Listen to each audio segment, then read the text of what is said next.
Martin Matthews is one of our most important contemporary horologists.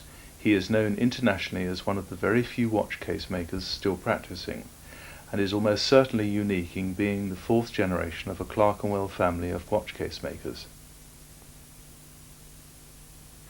With this video we hope to record for posterity the history and techniques of this highly skilled craft while there is still time.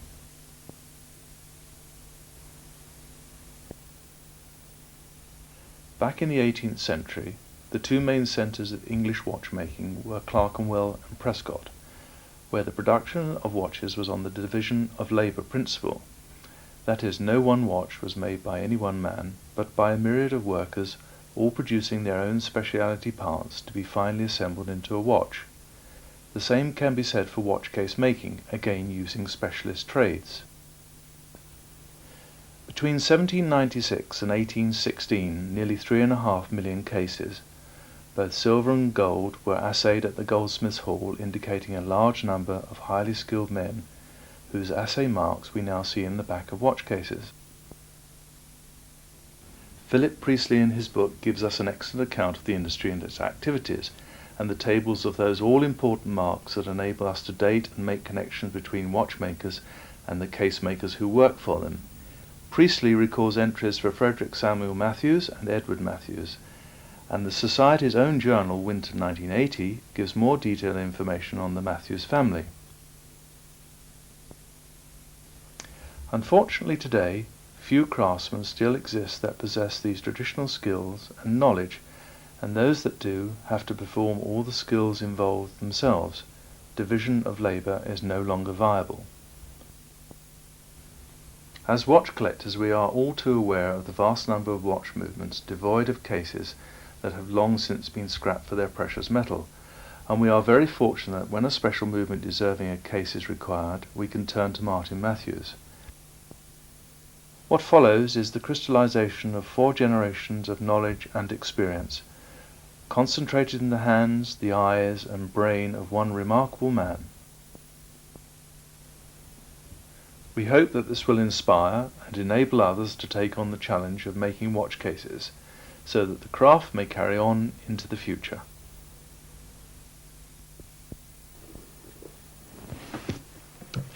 Hello, welcome to my workshop. I started work in 1950 in my father's shop in Clerkenwell in London at the age of 15, where I served my apprenticeship, and I'm the 4th generation of watch case makers. 180 years ago, my great-grandfather, Frederick Samuel Matthews, was taught the craft of watch case making by Louis Comtesse of Soho. Frederick had been born into an ancient family guild of freemen cutlers, who used the Fleet River as power for their manufacture of fine knives.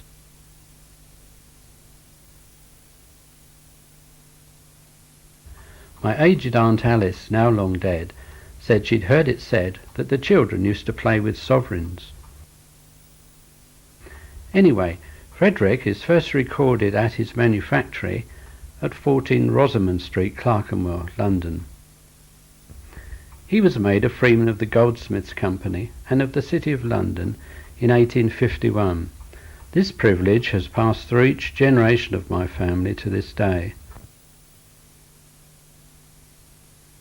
I was born just before my grandfather Edward died. His first workshop was at 21 Spencer Street, Clerkenwell. I often see his and Frederick's cases when they come in for repair. He moved home to Stamford-le-Hope in Essex, where he assembled a collection of birds. My father, Henry, was the last of his 5 children. Henry succeeded his father at 8 Ryden Crescent, St John Street, Clerkenwell, about 1910. A few years before the First World War, Dad's hobby was steam, and he made this model motor torpedo boat, petrol flash-fired boiler, and the entire engine hand-built. He took the silver medal at the Model Engineering Exhibition in 1911. When the war started in 1914, Dad used his engineering abilities, making shell fuses in a motor garage. After the war, the wristwatch was coming into general use, so Dad got going, really going, as by not using case joints he could make about 3 dozen a week. "Where's your factory?" a watch dealer said. "It's here," said Dad, showing him the small workshop.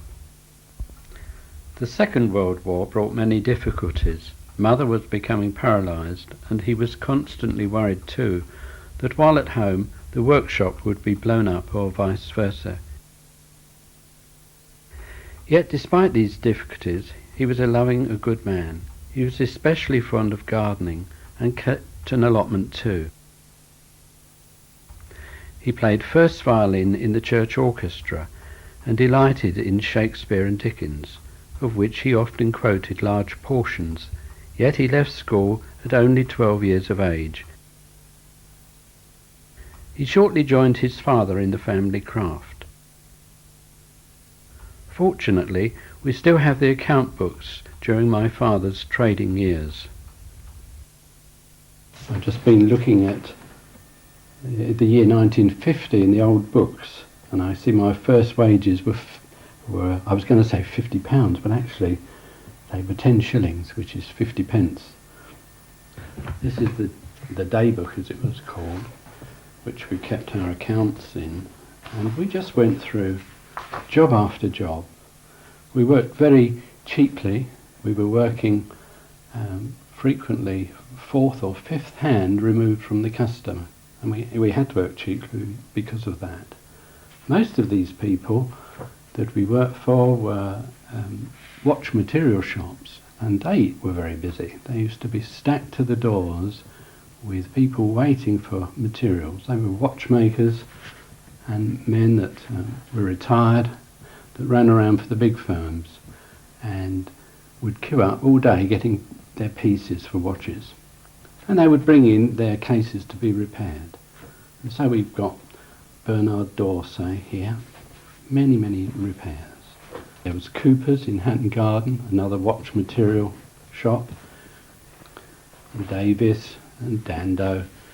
Dando was a springer and polisher. That is, they had spent their apprenticeships in earlier life making springs and polishing watch cases, but later, when that trade began to die out, had turned to repairing. But they never actually made or used a lathe, so they used to come to us to actually make bezels and backs and things. And we used to have a work notice sometimes put up, "No work taken in this week." We were so very, very busy. During my years in Clerkenwell, I learnt to make all the parts to a watch case, but in those days I never actually made a complete watch case, nor did we. There were very few collectors about, and those collectors that there were certainly wouldn't have paid to have a case made.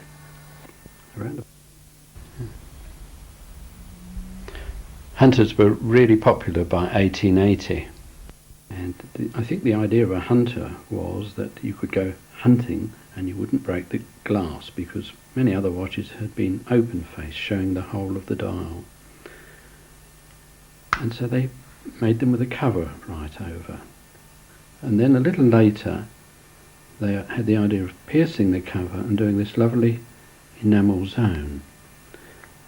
And to give a nice view of the hands, they made a double spade on the hand, you see, so that when it's shut, you still have a normal looking hand indicating there at 2 o'clock. They were quite complicated cases to make, and they employed several different craftsmen. We've already mentioned the springers and polishers. Well, this is where they came in. They made these little springs. They look little, but actually they're quite big and run round all the way around there. There's a lock spring here, and they're called the fly springs. They fly it up and they lock it shut. By the 1920s, Dad would have been making only very few pocket watches, but he made this one for himself. Privileged to have some of the world's greatest watches, and this is such a one. It's a little Breguet case. It's cased in with a silver band and 18-carat red gold bezels and back. Breguet was born in Switzerland and established his workshops in France, employing many men to actually make all the parts that make up a watch. He had a very rich clientele. You'll see there's a secret signature just under 12 o'clock. This was done with a pantograph, and it cannot easily be seen except when the light falls upon it at certain angles, and it bears the number of the watch. This is my own watch, which is an Arnold and Frodsham. As you can see, it's a beautifully dialed watch. I generally don't collect things myself, but I thought I ought to have just one. The names on the dial are linking two well-known horological families. By the time this piece was made, John Roger Arnold had died, but it serves to remind us of his famous father, John Arnold, one of our truly great horologists. The firm of Charles Frodsham produced some of the highest caliber watches of the 19th century. This is a pear-cased watch, so called because there's an outer and an inner. The outer case protects the inner from the ingress of dirt into the winding hole that you can see. Quite frequently the outer case became lost or separated, and that's where I get called in to make a new case, and you'll shortly see me doing. Because there are few exact measurements to be made, I'm making a paper strip which will give me the diameter of the watch case.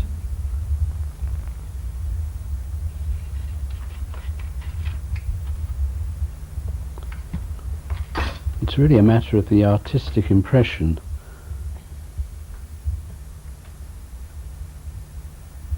And so I'm judging the diameter. I'm seeing this strip and bringing it roughly up to halfway. Now the strip's been cut to length and the dividers are placed to give me the diameter. And now the circumference is being drawn onto this silver sheet.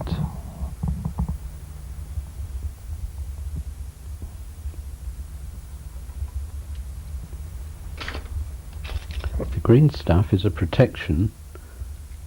It's come to me like that to keep the silver free from scratches. But actually the manufacturing process, it often gets quite a lot of scratches, but the bullion suppliers like to send out their material in a clean way. I like to use what are called left-handed shears. This allows me to look down on the circle that I'm cutting. You'll notice that the shears are held in a vise, and it gives a great deal of control. And off with the backing strip. Doesn't want to come, does it?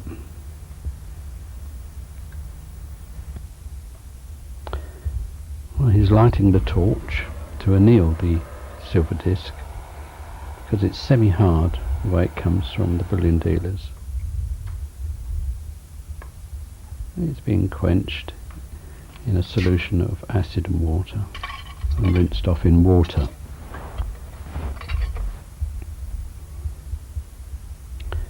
It's now annealed. That means it's softer, and I can start to form it. It's put into the rounds and weights, and I'm setting the edge with a steel weight so that the edge is slightly turned over now, and this prevents it from going crinkly.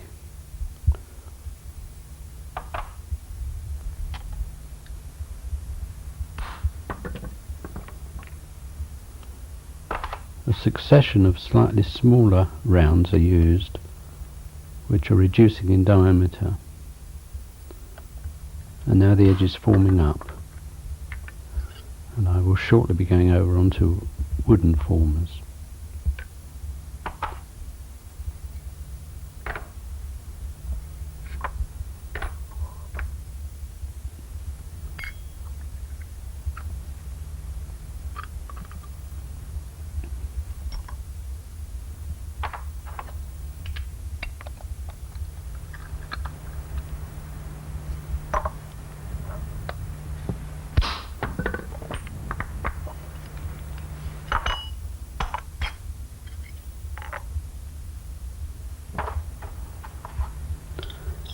These wooden formers serve their purpose quite well, as they don't damage the silver in any way, and they help to raise it up until we get towards the more final shape.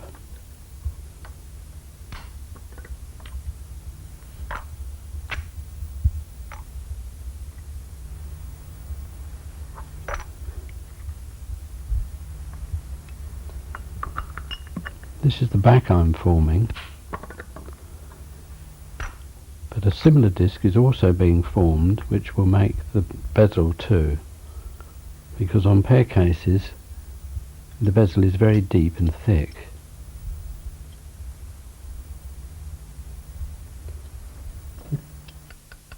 This is giving it a little bit of shape, bringing it out a tiny bit.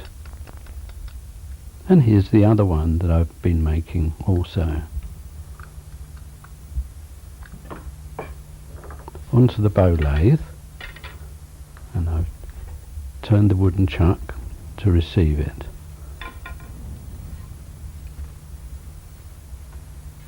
And here's the boxwood log that I make them from, and a tap to cut the threads.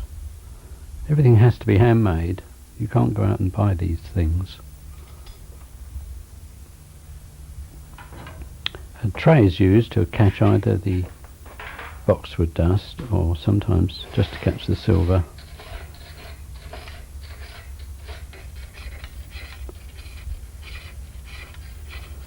This bow lathe is very old. It's thought to be about 1750, and it's come through my family.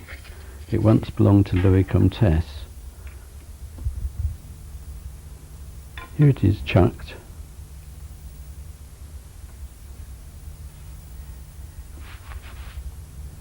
In a way, it really shouldn't be staying on that piece of wood, should it? But it's quite remarkable how it sticks there.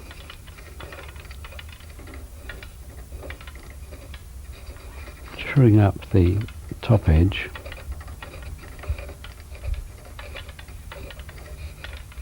It's one of my awkward bits of turning. I have to work almost backwards. This is the bezel, and so I'm cutting out the centre disc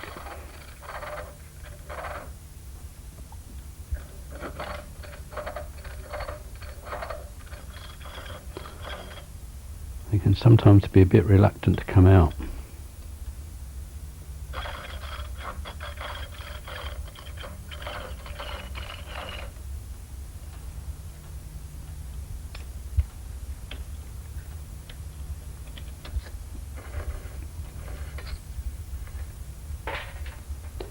Now just have a look, see what the diameter is,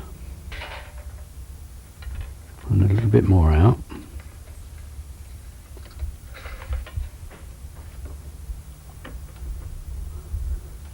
And a little bit of burnishing just to bring it true. And it's still sticking on that wooden chunk, isn't it? It's behaving itself quite well.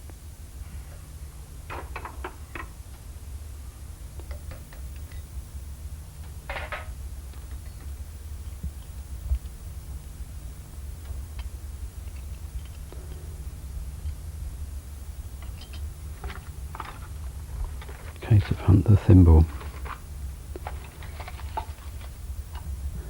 That's the poppet head, which fits onto the poppet and supports the back, which I'm about to work on now. I'm burnishing the back to make it nice and true and get it a nice fit onto the chuck. Well, I'm going to take it off now. And anneal it. It's got a bit hard in the working.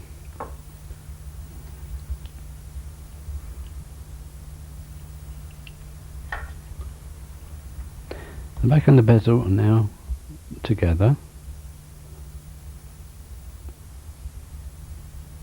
Well, I'd have to go and sharpen the tools now. They lose their edge after a while.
I'm just looking for the right size chuck. And I've now chucked it on its inside edge, and I'm turning the flat of it, and it's going to receive an edge, what's called an edge. So I'm chopping off a lump of silver, which I shall need to reduce in size through the rolling mill.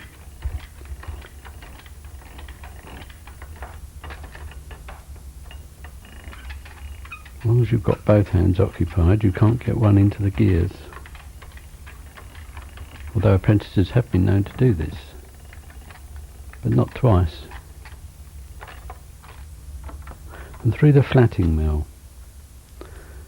3 times and a bit gives us pi.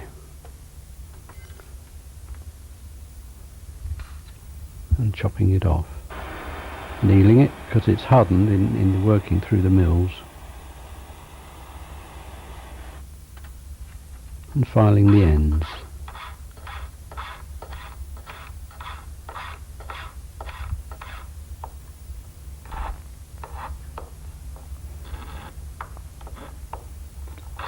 These circles are called edges, and ever so many edges are used in making watch cases, just time and time again.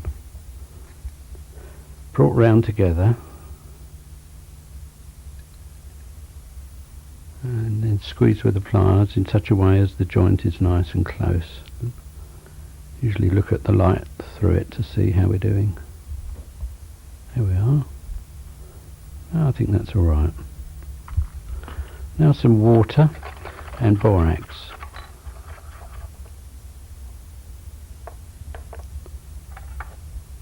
Borax is used as a flux. It keeps the oxygen away and allows this solder to run.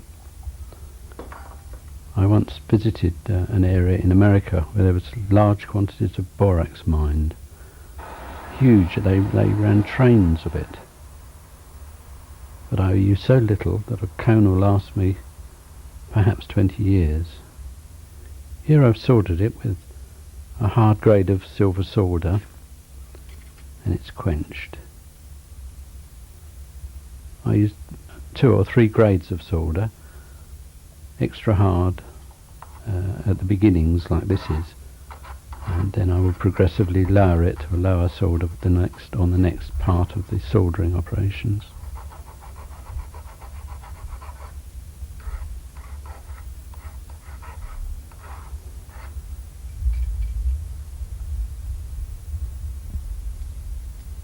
Not very round at the moment, is it? Into the rounds and weights. Each weight is actually slightly tapered, so as you turn it over, it changes its diameter a little bit. Now it's to size, and I'm just roughing it with a file.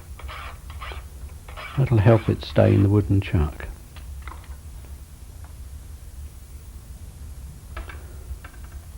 Of course, engineers use metal chucks, often with 3 jaws or more. But wood is the old-fashioned way of doing things, and can hold very delicate items which no engineer's chuck can hold.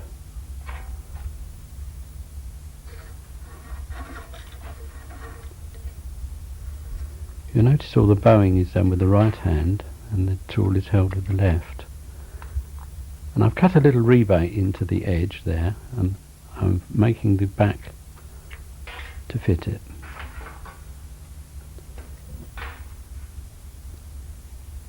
Yes, I think that fits.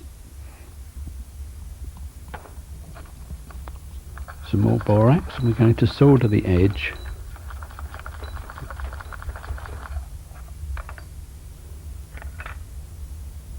Put the borax round.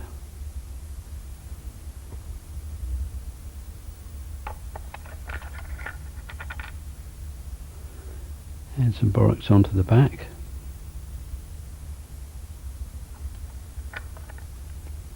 And fit them together. And I wonder if they'll move in the fire. Perhaps I should tie it on with wire.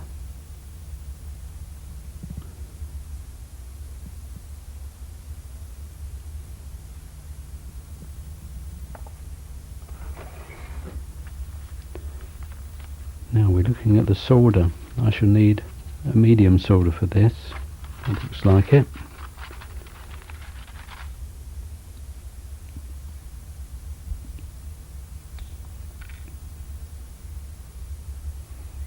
Here's another pair of left-handed shears which I so like.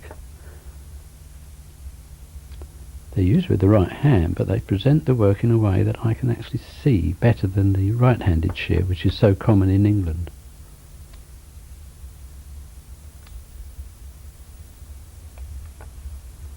The little pallets of solder also have borax put on them and are placed around the edge.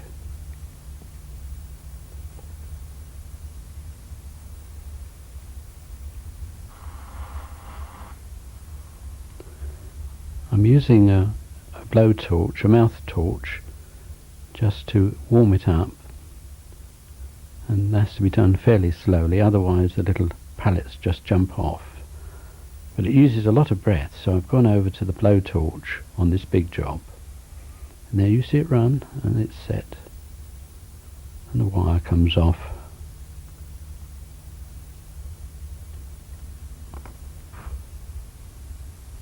Yes, it's all soldered into the water and into the acid. This is called boiling out.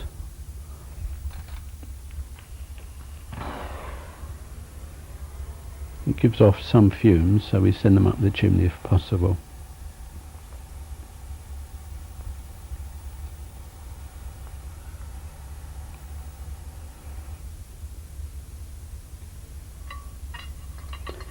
Comes out nice and white looking.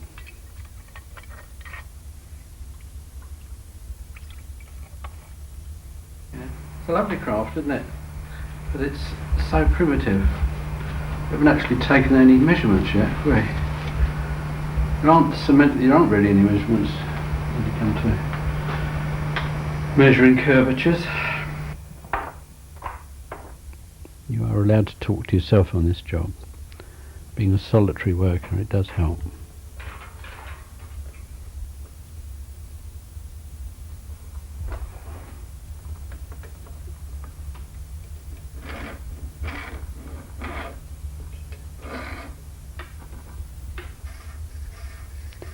I'm turning the chuck to receive the back, and now we're using the gauge, not as a measure, but just as a comparatometer really, and just seeing what the jaws on that side do. Yeah, it's just a little bit more off.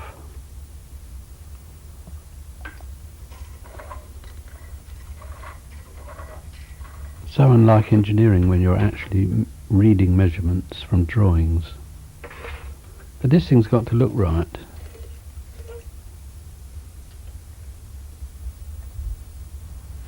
I'm turning the edge with not an actual snapping edge in this case, because it's a pear case and it will have a lock spring, but it has to have a register.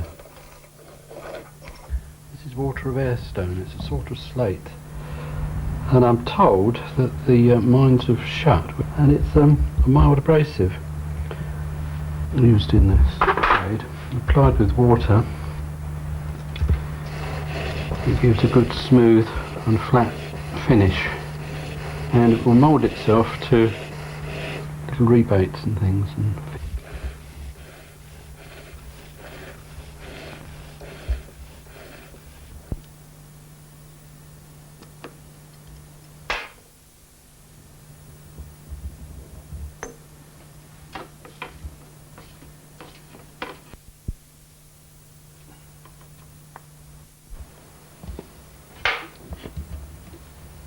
Now I'm going to turn the outside.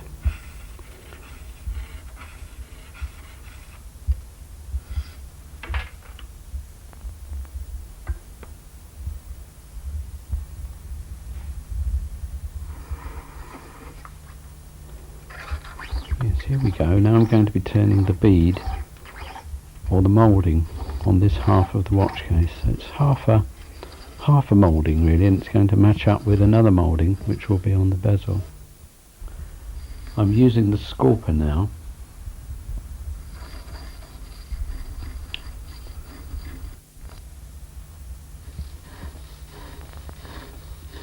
taking those last bits of solder off. Water of airstone again.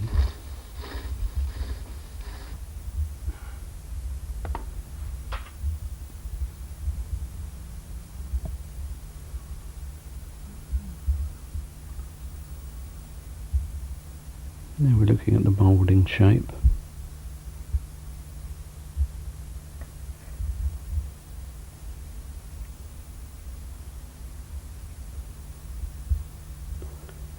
Let's look at it with the bezel.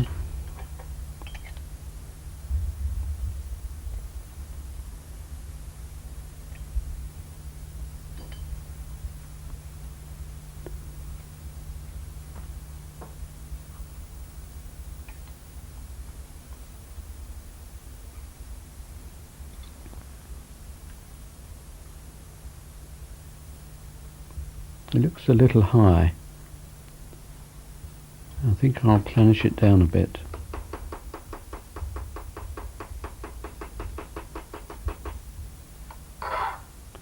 Now I'm making 2 rings. You just see me filing one, and these are going to be used for the joint bearers. Only a part of these circles will finally be used, but they've been turned and fitted now to the bezel there, and another one for the back. They've been turned to fit the mouldings that are there.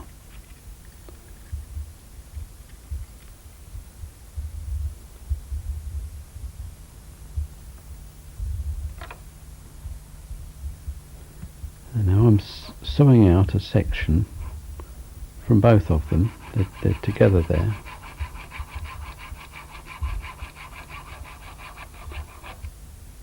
Now comes the piece. Just trim up its end with a file and take off the burr with the scorper.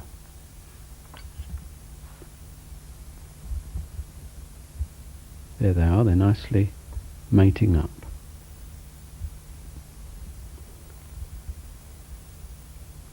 The tricky bit is really to keep them there while you solder them on.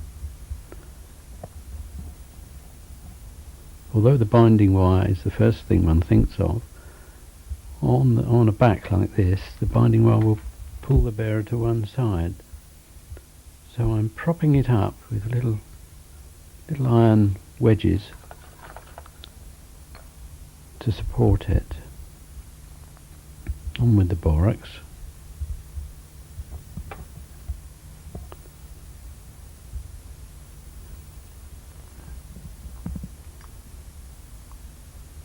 You see the 2 little iron wedges. That's to bring the bearer up to height, because there's a little lip underneath. And now using the blowpipe,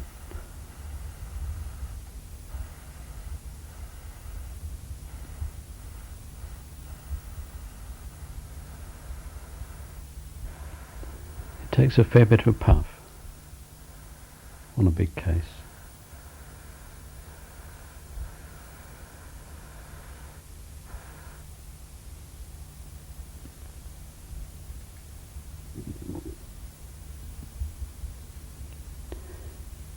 And now for the bezel bearer, which is a bit easier. I think I can bind this one on with wire, because there's something to bend the wire round, and you can actually nip the wire with your sort of thumb and make it line up in a way that brings everything right.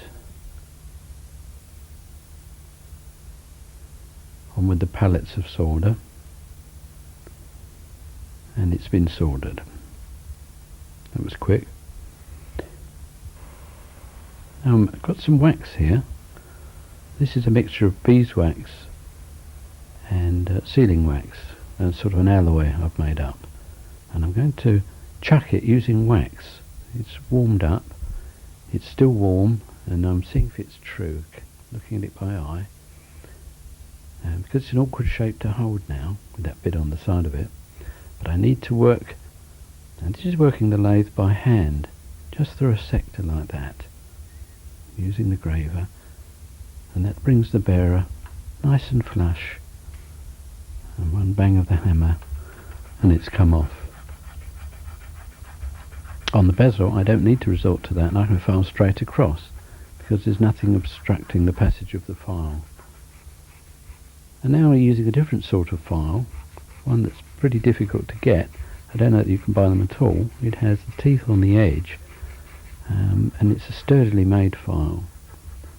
And this is cutting the room for the joint wire, or the chenier, or the tube, for the hinge as you'd call it. I filed and I haven't looked through.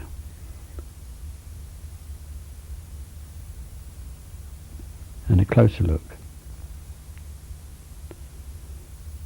Now I'm using what's called round files. These can't be got anymore.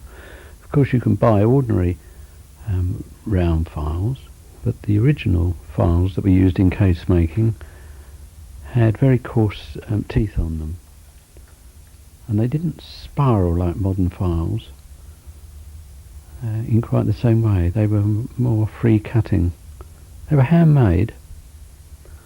I think the last of the file makers in England have just packed up. They were called Blundell's of Birmingham, and they were quite famous for their handmade files for particular purposes.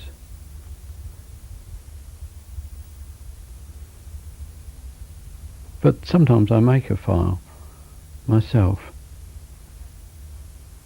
This is the jigger, and I'm holding the round file in it and going backwards and forwards with the bow.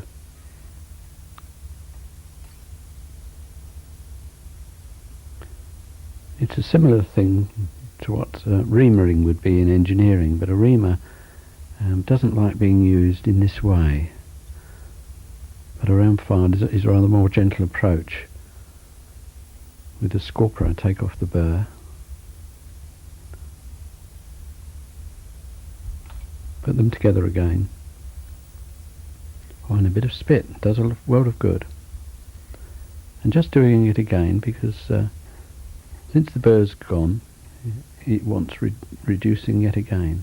And now with an emery stick, something peculiar to the jewellery trade and not much known in engineering. These sticks are made in France.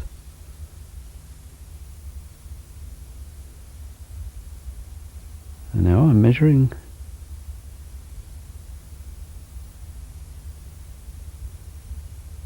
and I'm going to do some calculations. I think we're on.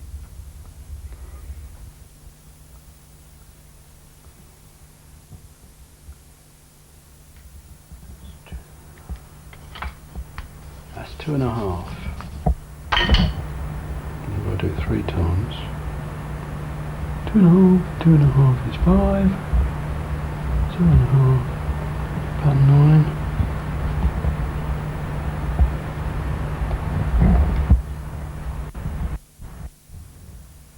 Using it as a scriber, I can mark the silver sheet, and I'm going to be turning this sheet into tube. It's a bit too thick at the moment, so I'm putting it through the flatting mills.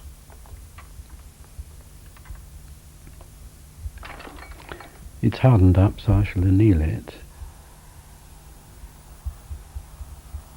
And I cut a point on the end.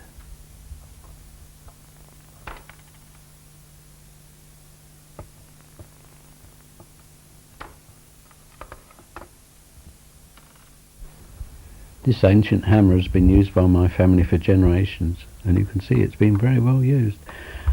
I only use this end to hit the silver in such a way as to turn it into a slight gutter shape.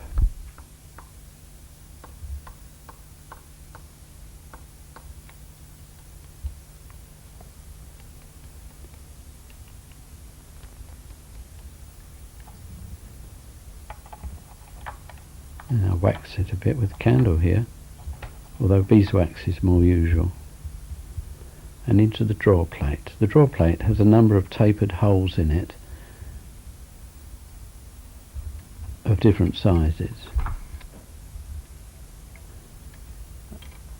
And I use the pliers behind just to make the seam run true, just to begin with, no more. does get a bit hard.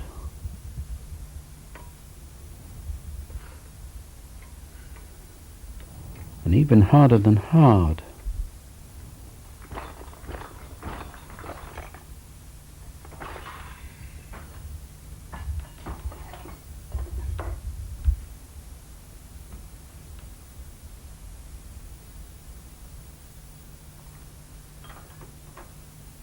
Time to change the plate to a smaller one with smaller holes.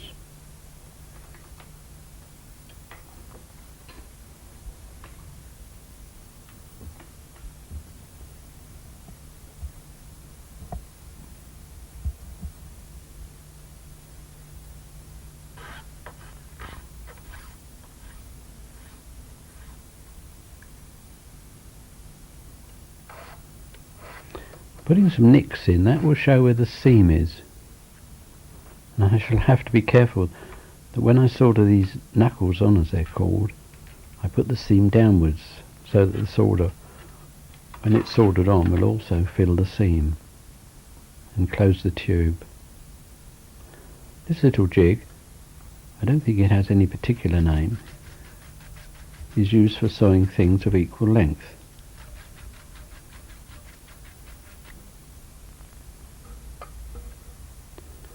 Of course they're rough sawn, and I shall need to true up the ends.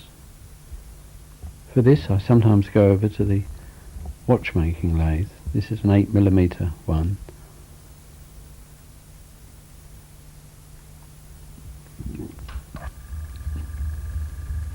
And using the graver, true up the ends.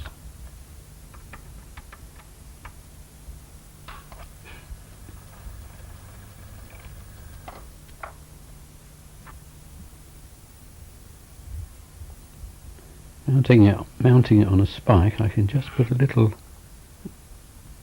rebate on the ends, because when these knuckles are soldered on, we don't want the solder occupying any spaces, and this little leeway will help the solder flow and not obstruct the next knuckle.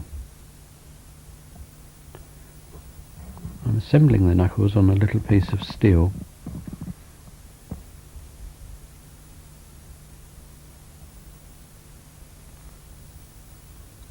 I should put 3 on the back and 2 on the bezel.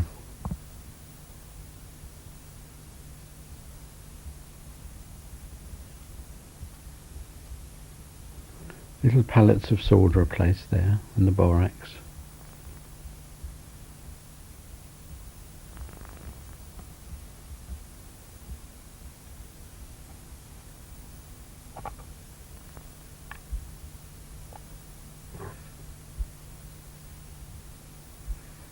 And it's gently warmed up.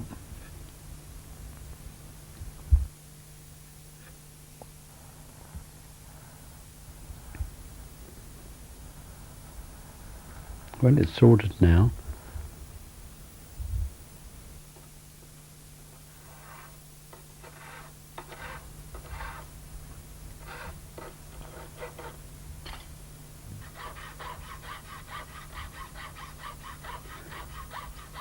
And I'm preparing the bezel.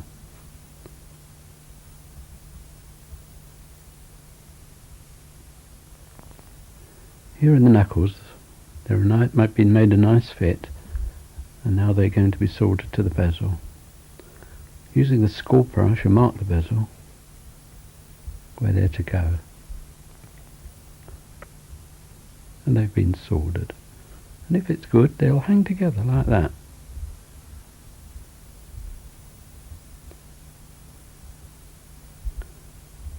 Now I'm using the gauge not as a measure, but I'm eyeing it up to find the place where I should put the goot. And I'm filing a room, and that is where the inner case pendant will go through, using a round file, as you can see.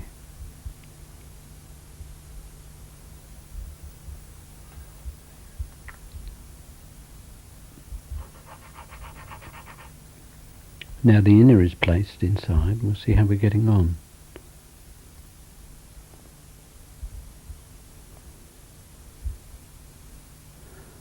That's the first time we've been able to really shut the two together, because until the hole was made, the inner couldn't be put in it properly.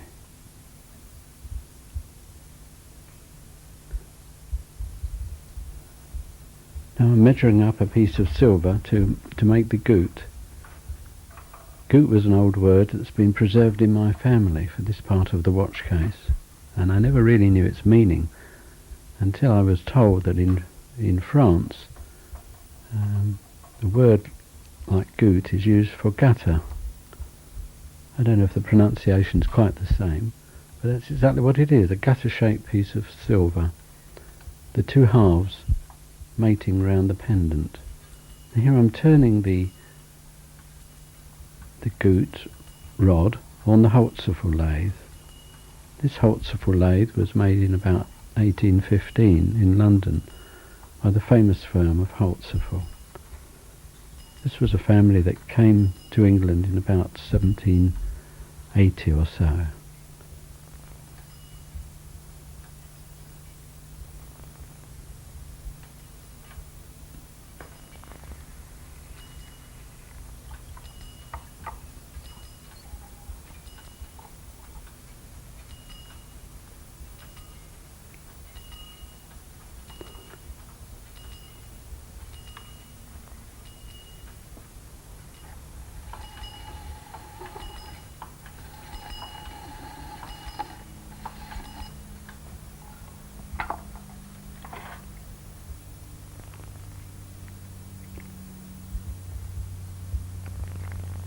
Well, that's not a bad fit for the first time.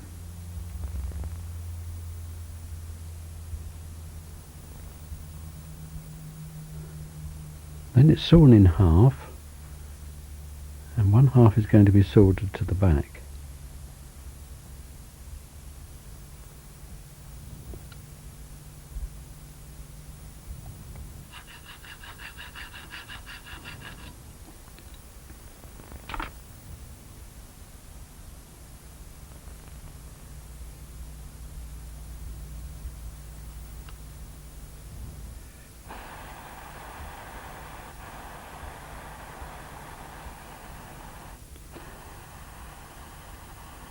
This goot making business is quite a chore really, because it's really quite difficult.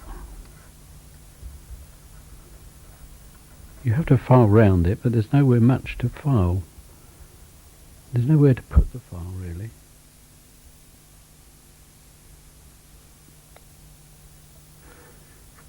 And then a little fancy wire is laid round the edge of the goot, and I'm going to manufacture that from an edge, and then it's put on the lathe here, and I shall cut a moulding into it using a special scorper with a round end.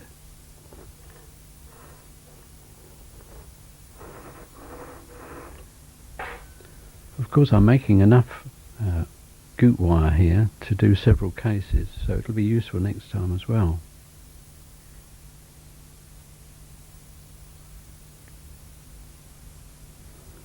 Once it's opened up into straight wire, it's got a moulding all the way.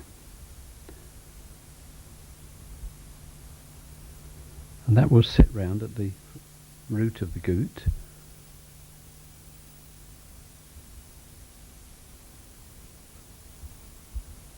But it's always very difficult to make it fit nicely, because it's curved, as you can see, but it also is curved in another way, because the case drops away, and it's quite tricky.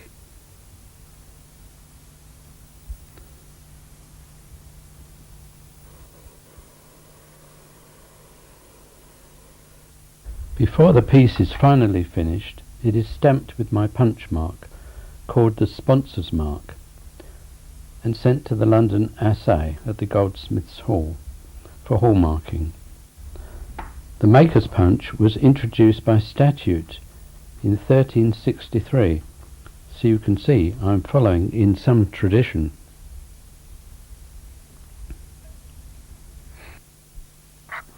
I'm finishing the ends now of the joint in this traditional shape. This is the shape that came after about 1700. Around about 1700 they were square-ended, but I expect they caught on the pocket a bit and this form developed. And it also has a little moulding cut with the scorper, a rounded scorper.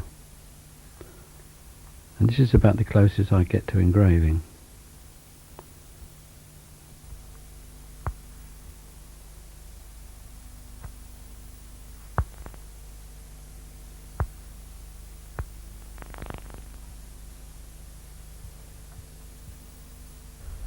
I'm going to take a break now to make some gold. I've got another watch that needs a bow.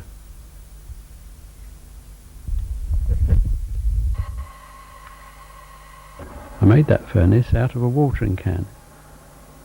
It's the only furnace in a watering can that I know of. Now we're looking at the crucibles.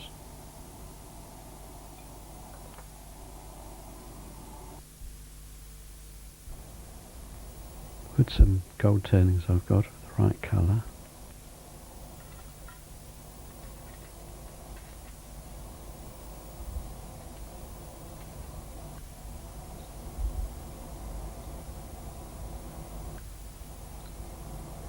Put in some powdered borax.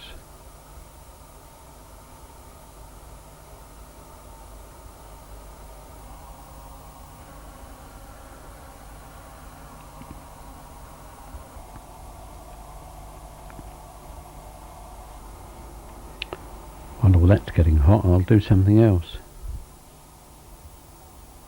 I'll make a mould.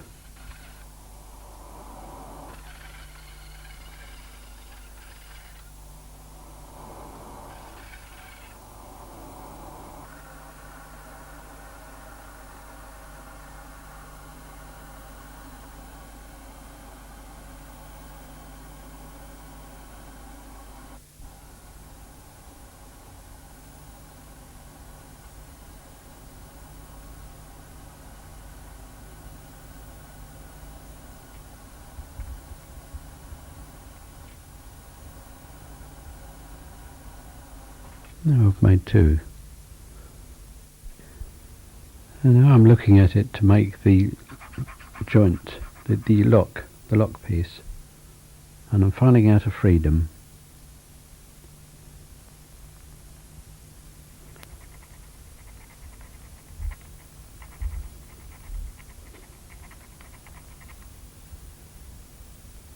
And it's going to need a rivet to hold the lock in, and it's going to need a push piece so that we can push the lock to open it.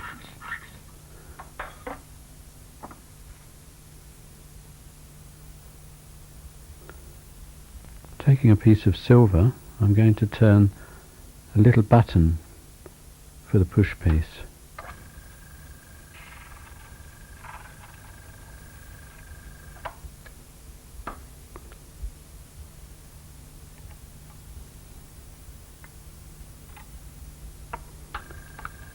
And the emery to smooth it.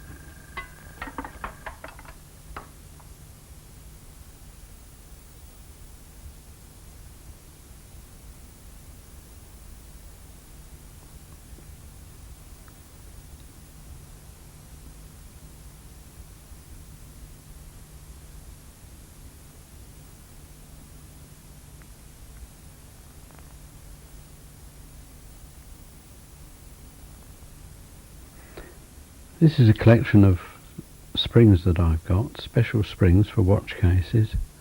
Usually they have to be made, but I have a number of ones collected from old watches, and some are factory made for American watches, but I'm going to have to make one for this. So I'm flattening off a piece of steel. This is tool steel that can be hardened, although I do find that it's hard enough as it comes, really. Using the bench shear to crop off a bit.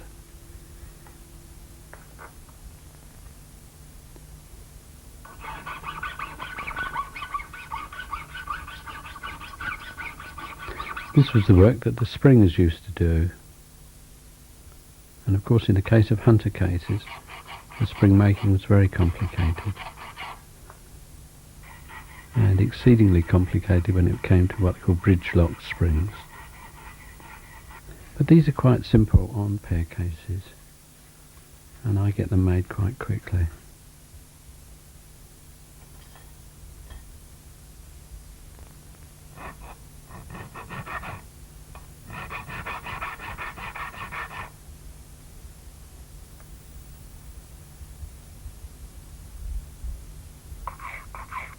Just filing its head to shape.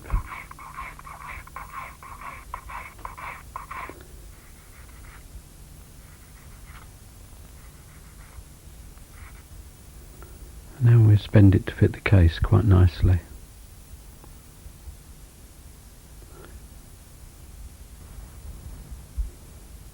The bow tongs will come in useful here.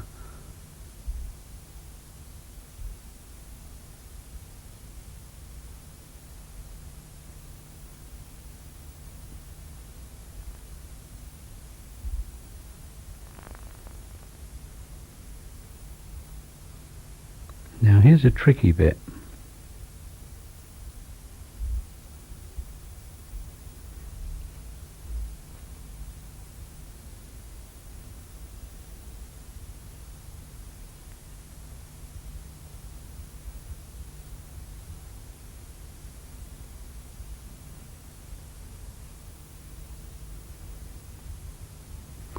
There's a pin in the joint.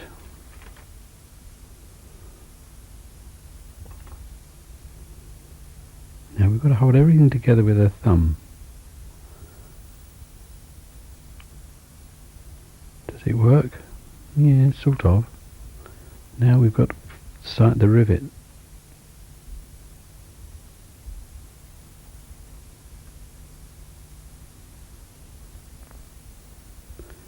Using a 3/4 cornered prong, and now drilling.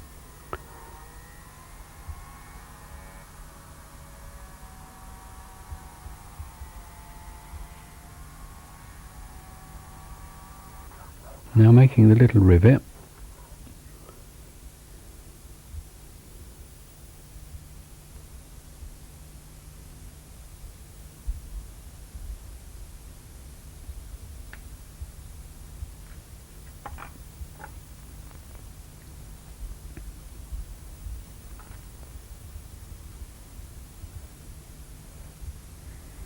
Just bring him to length and pop him in the hole. Quite a good fit.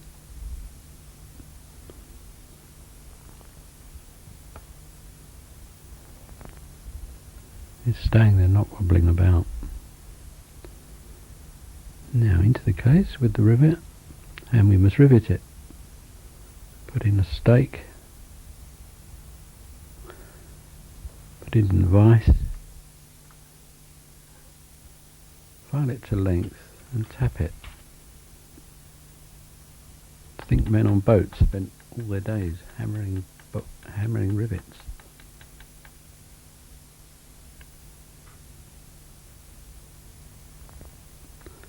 We must set it right. It's a little bit wrong. Snapped.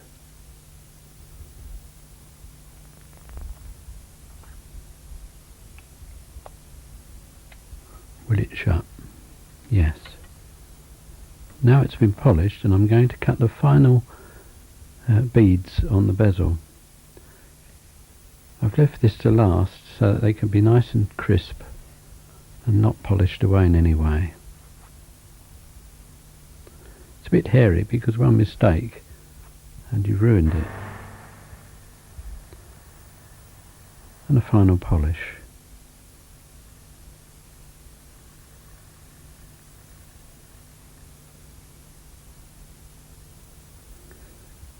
I think that looks okay. One more thing. We've got to do a pip, because you want to be able to sort of plack it open as well.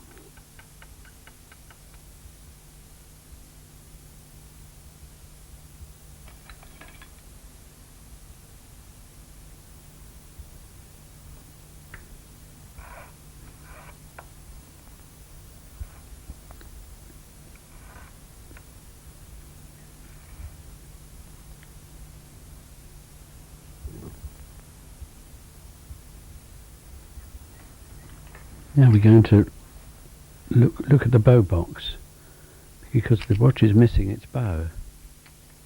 I think we're going to have to make it all the way to match the colour. So we're going to take quite a big bit of gold here. Here comes the draw bench. With this bench I can get a really good pull. There's the plate and there's the beeswax.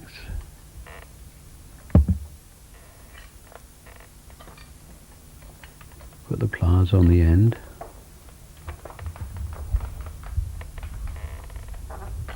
And through we go into the next hole.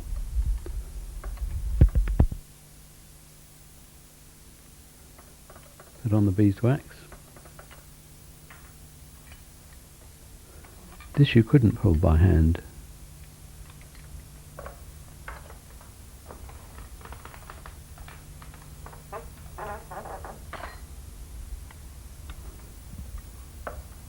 You'll notice the triangle on the pliers. The harder the triangle pulls, the more it closes the pliers.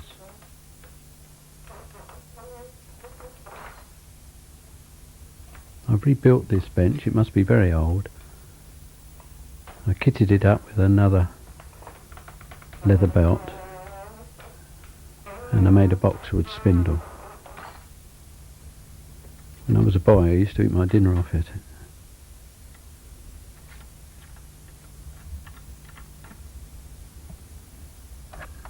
One of the rods is to be used to make the ends of the bow, so I'm turning them into little roundy shapes, little ovals.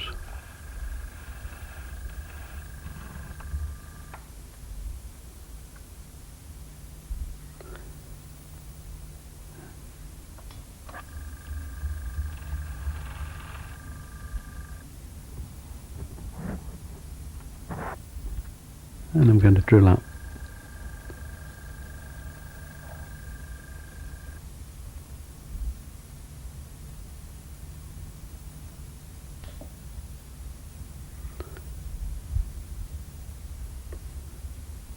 This bow is actually to a different watch to what I made the outer case to. You notice it's an oval pendented inner.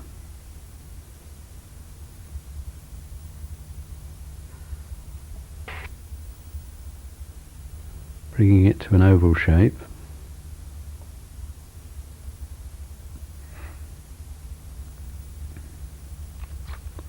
This is where the bow tongs come in very useful.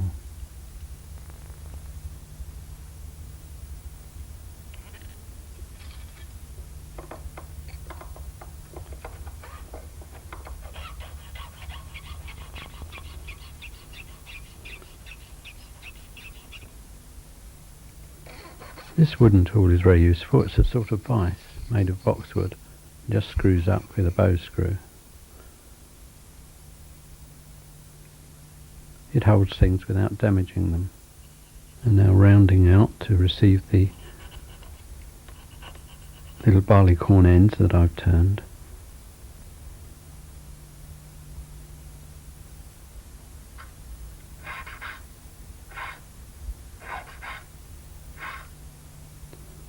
These bows taper all over.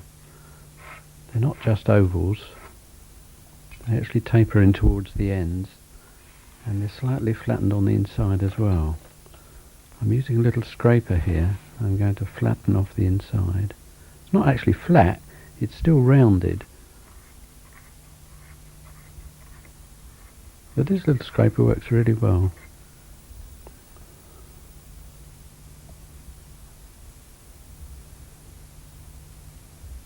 And binding it on.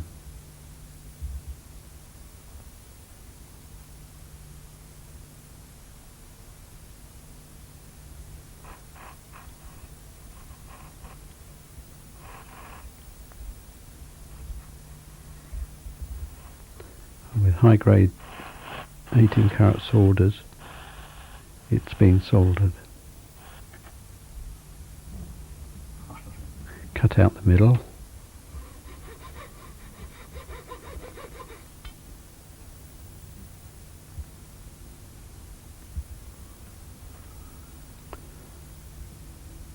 And now with the jigger I'm going to drill it to size to receive the bow screw.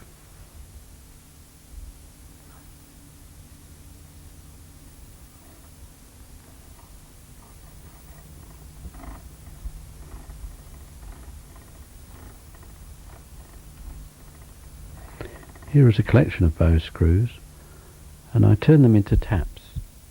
I file 4 flats on, and then I make it red hot and dip it quickly into oil, and that's hardened it. And here it is, hardened, and I'm screw cutting with it. Go round and round backwards like you do, and it cuts its own thread. And off with its end.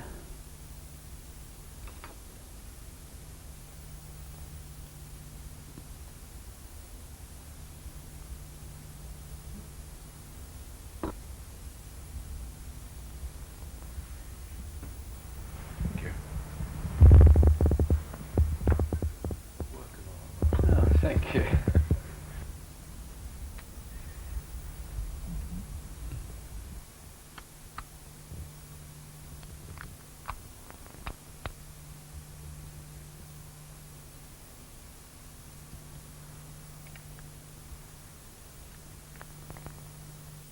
Well, that's finished that one. I never know what's coming next. Look at this nice Swiss automata watch.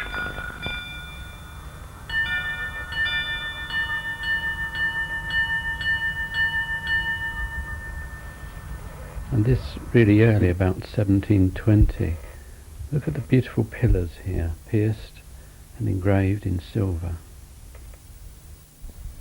Engine turning formed no part of what casemakers did, but I decided that this is what I wanted to do, and eventually I was to understand enough about the subject to write my own book.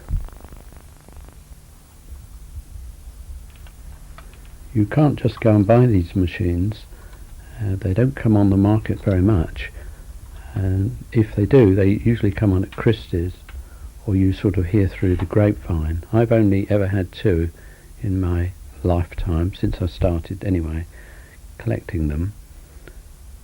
Here's the ratchet to move the tool along, and we're looking at the barrel now.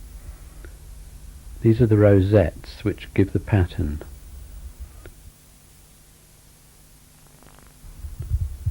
On the right of the machine, what you can see in the middle of the picture is my own device, and with it I can cut epicycloidal patterns. This is something that the Rose engine doesn't normally do, and watching the tool there, you'll see it's just coming round now, and it will start on this epicycloidal pattern.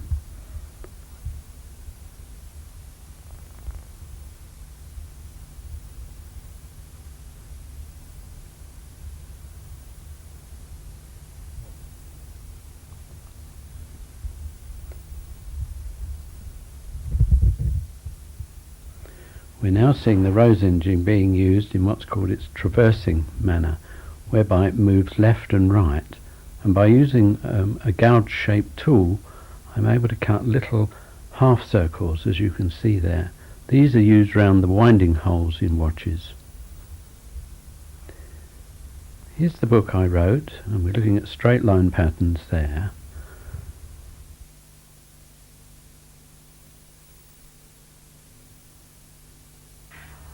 This is Dick Oliver's workshop we're looking at now, with the pole across the ceiling. He used a pole lathe. Dick was a 3rd generation casemaker. I suppose he was about 30 years older than me. Dick's shop was in Spencer Street, and when I was a boy, Dad sent me round to get a hammer. The door opened rather mysteriously as you pulled the bell. It would open and you would go in, but no one was there. Eventually you found Dick at the end of the passage.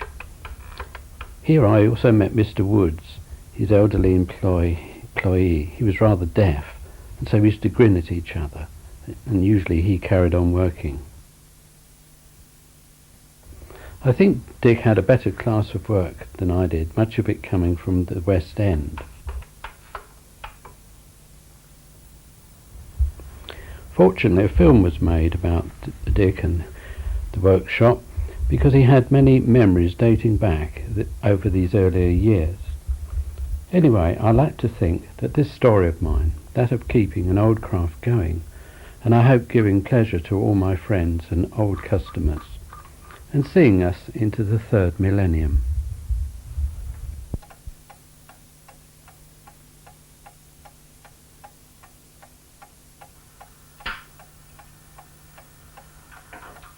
You are, John.